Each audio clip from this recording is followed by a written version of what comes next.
All right, today we're chilling with the homie, Chaz Smith.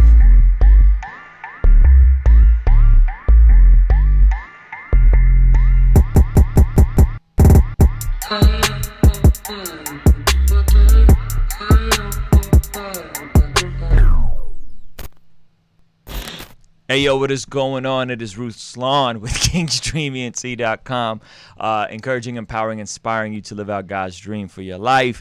Today, I got a friend of mine, funny guy. He's already on it. Ladies and gentlemen, the magnificent, the illustrious, the hilarious Chaz Smith. How you feeling, buddy? Don't flatter me. No, keep going. Keep going? Keep the intro. That's it. That's all I got to say about you. That's not enough. Okay. How you feeling, bro? I'm good, man. Glad to be here. I'm glad you're here too, man. I'm glad you're here. I'm gonna turn your mic up right quick because I could tell you're gonna be one of them low projectors because you're not an MC. You know? I mean, I don't know. Sometimes I yell. Sometimes you do yell. You do be yelling. You do be yelling. Yo, should I move closer to the mic for real though? No, you good. You good. For the people who don't know you, just quickly introduce who you are. I feel like a lot of people kind of probably seen your face. You're hilarious. You do stuff on Instagram, primary platform. You also are killing it on YouTube. Just tell people who you are real quick. Yeah, so my name is Chaz. I look at the camera. What's up? I'll look at the camera. Bro. What's up though? See, I yelled. I didn't. My name is Chaz Smith. I am a social media influencer, content creator. I make videos on YouTube and Instagram. Started off on Vine, actually. Like the water balloon Vine, if y'all know what that is. Pronouncing things incorrectly on YouTube. Water's not wet. Quesadilla video. Bunch of stuff. The pronouncing things incorrectly stuff is hilarious. I think that's what most people are familiar with. Yeah, okay. But I make a lot of funny comedy videos. But yeah, I'm looking into transitioning a little bit more. But we gotta wait. About it. You'll hear about it. We gotta wait. I'm sure you're gonna ask something. Yes, I'm gonna ask about it. But before we get into the transition, we gotta get into your foundations. We went to play ball this morning. You were late, unfortunately. I was at your house I was on my way, leaving at 6 a.m. to pick you up. You should have driven in faith. Why did you have to wait? You should have just went in faith.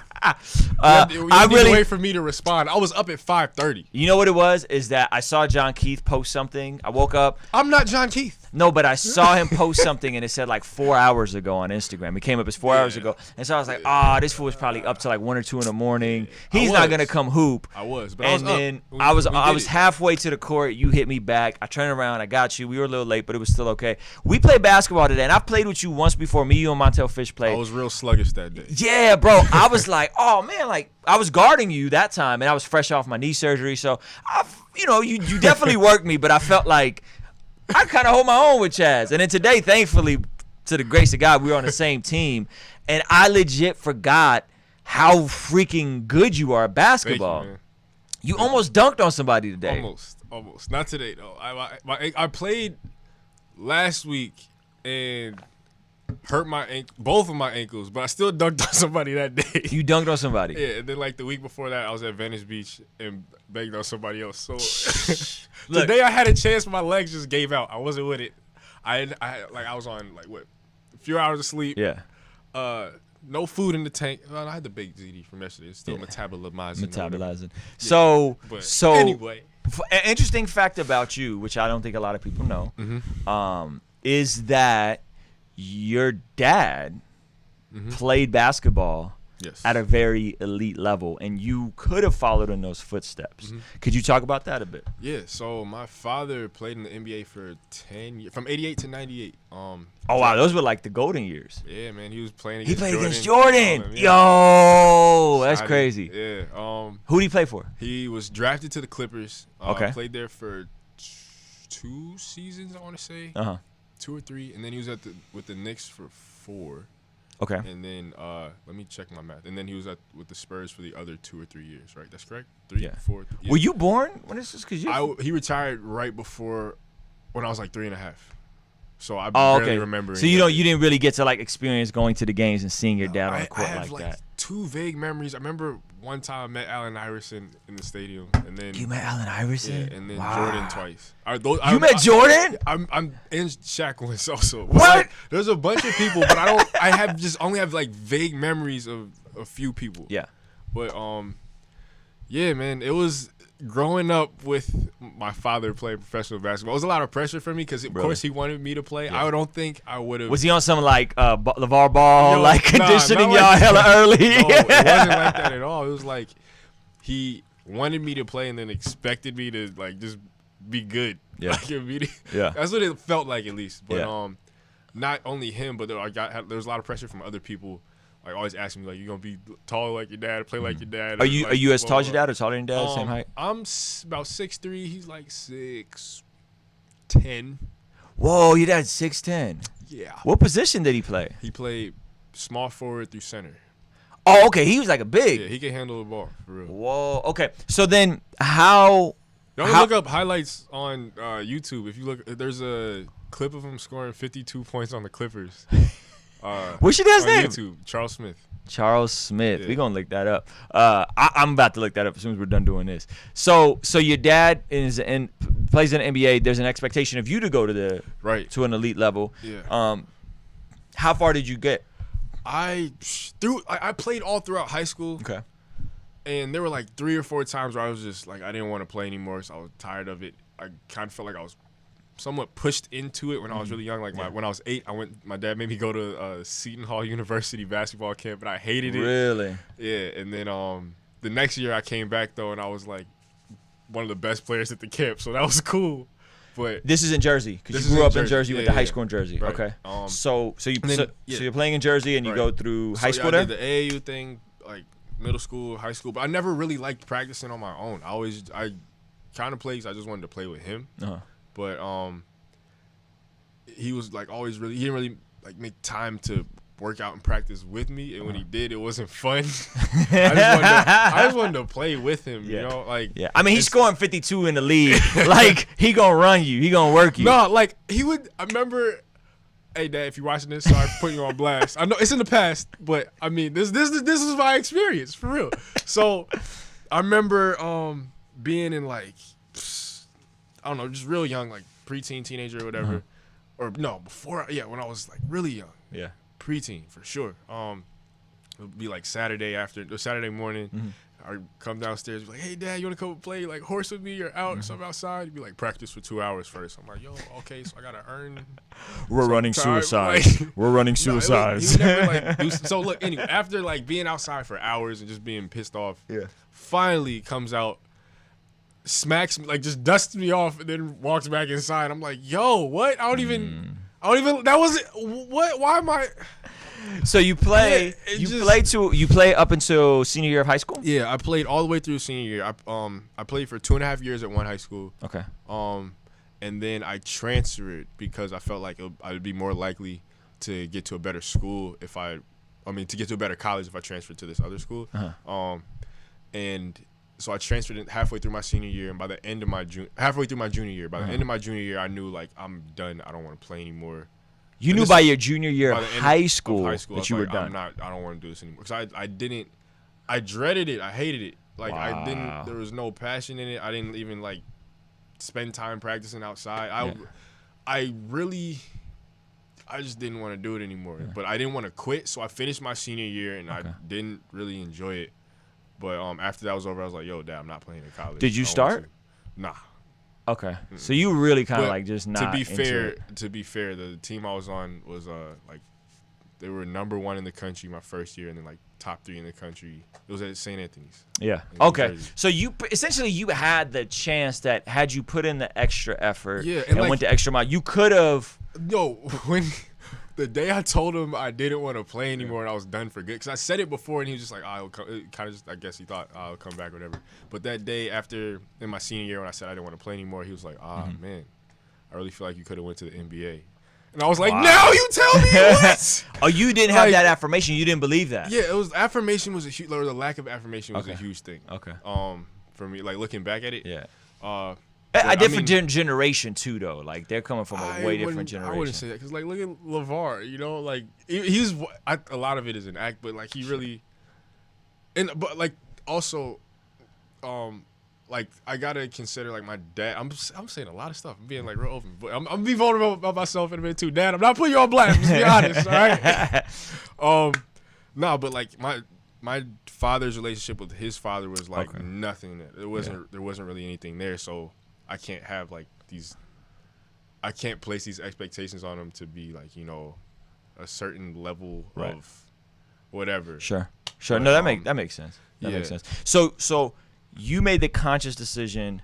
I'm not playing. Right. I'm not going to continue down this path. And is that around the same time the Vine stuff started taking off for you? Right at the same time. Okay. So you get your taste of something different, and you know that I can go down this trajectory. My dad is a professional athlete. I'm sure maybe you didn't get enough affirmation, but I'm sure you knew that if you were to apply yourself a little harder, you could probably make a run at it. Yeah, if I actually cared and like put in the work, then like my father who played in the NBA said I could have went to the NBA, but I just and it's crazy because like once I got to college and was just playing open gym stuff, my body really started developing more. And like I don't really work out. Yeah. And I shocked myself. I dunked on somebody like that's crazy. The past couple times I played, So like I'm not trying to like brag or anything, but I mean like no, you're like really good. Thank you. I enjoy playing for fun, but it's not something I was really passionate about. I want to do, but so the Vine thing. Well, but before we get that, was that a conscious decision? You saw an opportunity with a new emerging platform. No, let me try it. It was not. Okay. No, only conscious decision was being bored. Because I had all this free time on my hands at the end of my senior year. Basketball season was over. The only conscious decision was being like, instead of going to sleep at 9 p.m. after having my homework done, I'll just scroll through Vine. And 3 hours later, I'm falling asleep. That was the conscious decision. Until I started to finally like just make stuff for fun. I was just enjoying it. And then like within a month and a half, I put out the Watermelon video and it blew up. So, that was really it. So Vine blows up. But then Vine completely gets just obliterated when Instagram dropped their video feature, which was kind of weird if you think about it. That wasn't the whole reason behind it, actually. Okay. But it seemed like, because I just remember Instagram dropping the 15-second videos, and it was just like a flood of like RIP Vine, RIP Vine, RIP Vine. And I was like, yo, this is cool, but what made Vine unique was was it 5 second or 6 second? 6.5 to be exact. What made that unique was the looping. They looped cleaner than they did on Instagram. And then I still didn't quite understand. I thought it was just Instagram, but you're saying that there's more to it than why Vine just got destroyed? Yeah. So first of all, I'm going to give a little bit of my backstory. When I was 12, I knew I wanted to go into entertainment. Okay. Like that was a strong desire on my heart. Like I knew at some point I wanted to have a talk show, be a talk show host, and just ultimately be a light to people and bring joy and laughter to people through entertainment and media. Yep. So after my basketball season ended, I was like, okay, I said I wanted to have a talk show. I guess I'll start a YouTube channel and start talking about stuff there. I made one video.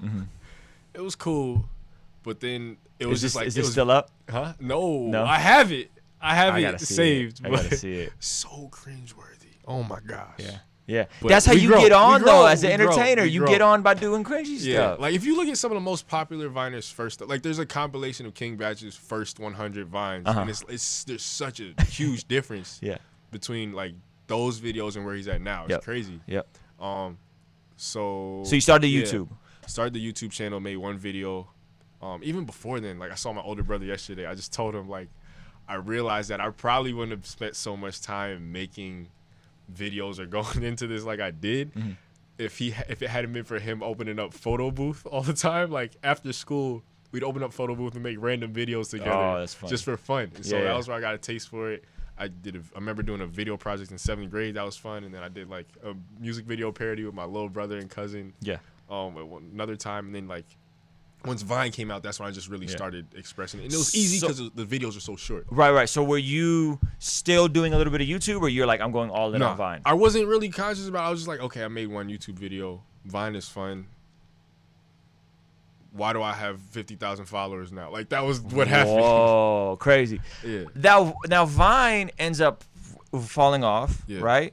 But you and a lot of Viners like just didn't pivot. They didn't transition well to other platforms. But you kept at it, and did you get on Instagram early? Did you get on YouTube at the same time? Like, how were you able to transition so well from Vine to Instagram and YouTube? Because you're booming on both. How many subscribers are you at on YouTube? Like 600,000, 700,000? Just past a little over 700K recently. And then Instagram's at like 700K too, right? It's like 660. Yeah, go follow the homie on Instagram. Let's get him to 700K. Thank you. So how did you make that pivot when so many Viners, when Vine died, they died? I mean, continue making content on Instagram, but it's crazy because like when Vine ended, I had like 480,000 followers on Vine, and like 25K on Instagram. Still a lot, but like relatively, it's a huge difference. And on YouTube, I had even less. But a couple years ago, once I moved out to LA, that's a whole other story. I moved out to LA and at the end of like mid-December 2017, and the next 3 videos I posted on Instagram and YouTube just like took off. There was the Water's Not Wet video, and then like I don't know if everybody knows this one, it's not as popular, but the quesadilla video, how to make a quesadilla. So stupid. These are still up, right? Yeah, and then I did a compilation of like pronouncing things incorrectly videos after that, and those are getting like reposted and shared on Instagram and YouTube and a bunch of other stuff, and that really. It's just as simple as good content. It's just as simple as like you make good content that resonates. I don't believe anything other than like it being God's favor, because for the amount of videos I don't post as often as most creators, but like the amount of videos I've had that have passed 1 million views or have like been shared a lot is ridiculous. Yeah, it's because I honestly. I don't really know what I'm doing like that, you know? I don't really have, especially back then, I didn't have any type of structure or order or to it. I just like do it for fun. I really feel like God just blessed it. I think now, when you talk about not creating as much as other creators, like now the new platform that everybody's looking at is TikTok. And me and you've been sitting here looking at TikTok, and it's a fun platform, but I was talking. Vine on steroids. It is. It's dope. I'm interested. Did you see, Byte, the same dude who created Vine originally, Dom Hoffman, is putting out a new platform very soon. Is launching. That's called Byte. Really? I haven't heard that. No. Yeah, it's they're beta testing right now. Yeah. So I was talking to the homie Trey Little. Shout out to Trey Little. He's like pressing me like, yo, you got to get on Vine. I mean, not Vine. You got to get on TikTok. Got to get on TikTok. And people have been talking about TikTok before it was Musically. But he was saying like, yo, I create like 8 videos a day. You know what I'm saying? And he spent like 90. I think he said he spent 90 days creating 8 videos a day or something crazy. And then finally, like one went viral, and he's at like 25,000 followers on like TikTok or something like that. So to your point, it is wild how there is like a muscle and a creative side to just consistently making stuff. But on your point, that wasn't your vibe. People blow up like there may be more that I'm missing, but from what I've seen or off the top of my head right now, it's 2 different ways that people really grow. It's either consistency and like just knowing the game and how to play and like studying all that, or just naturally, like organically. Just knowing the platform and having fun with it.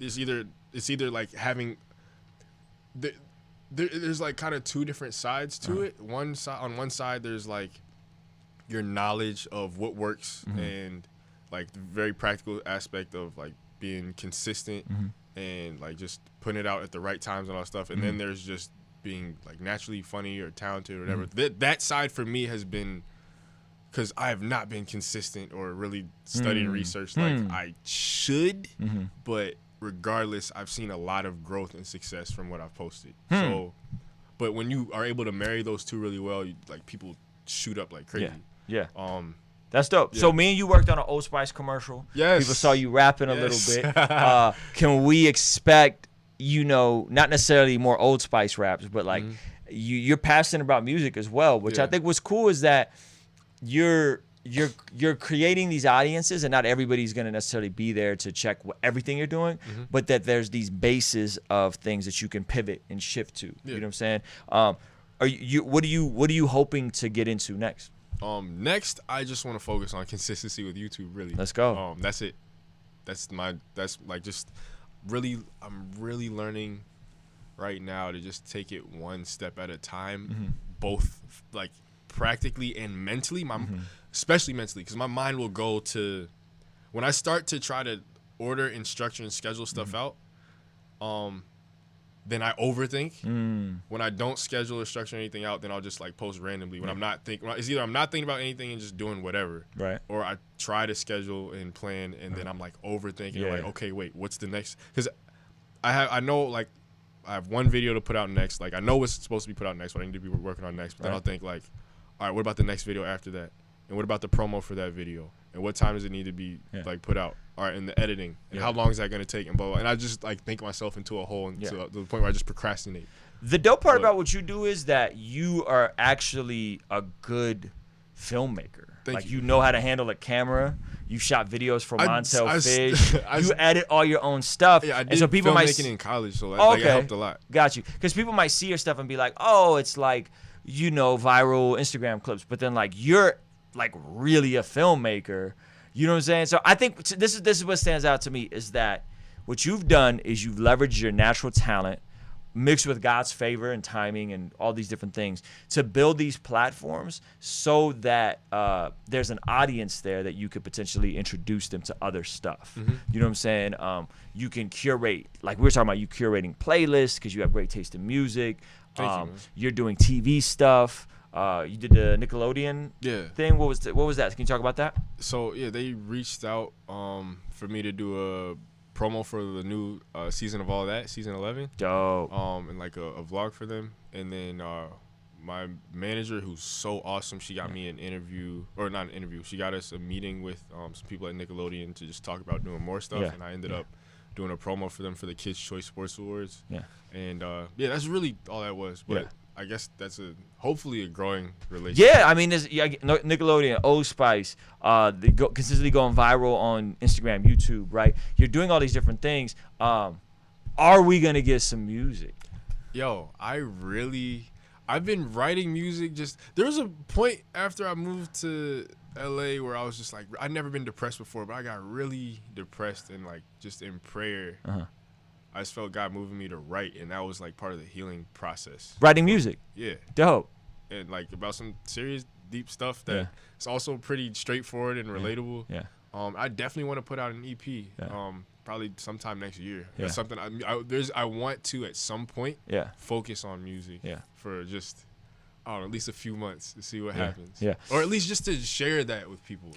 Even if I don't want to go further with it. Yeah, I think you are an example of where everything is going, where there is multiple expressions and outlets and things you're doing, and it's all good. You know what I'm saying? It's all quality, and I think when people hear your music, they'll also know that that's quality too. But what do you have? What would you say to someone that they are multifaceted, but the pressure is, hey, bro, you got to stay in your lane. You know what I'm saying? Like, what would you say to that kid that's like, he wants to do TikTok and he wants to do photos and photography and film, like you know, and he's just trying to figure it out. Like, what would your advice be to someone like that when everybody else is gonna tell him to stay in their lane?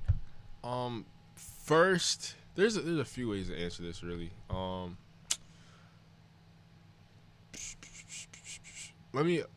Can you elaborate on the question regarding like whatever I was gonna say just slipped my mind. Wow. You want me to re-ask the question? Yeah, ask it again because there was something else. We're in an era of guys like you that do comedy, do commercials, hosts, do promo videos for Nickelodeon, right? Old Spice, and you do music and you're exploring music, right? Also the era of a guy like Joe Rogan. I'll say right? this. Like comedy, all these different things. He's not one thing. And there's a bunch of kids that don't want to be one thing. Let me put it like this. I'm not doing all of that stuff all at once. Okay, like, that's good. Nah. I can't do that all at once. Especially me, like the way that I think, just knowing the way that I think and how I like process stuff and work, it's so much easier when I'm focused on one single thing at a time. That's why I'm able to put my all into it. That's why I feel like that's one reason, like for the Old Spice music video, I was able to put everything else aside and really just focus on that and go over the top with the preparation work and had a lot of fun bringing it together. And you know, my manager did a huge awesome job in like bringing the right people on as well, and I was able to just focus on that. And it's crazy because I wrote out I made a visual storyboard. Like people would storyboard panels and stuff. Yeah. I did that, except turn it into a video and place it with the timing and all that stuff. I won't do that for any other video, but I did because I was just focused on that one thing. Yep.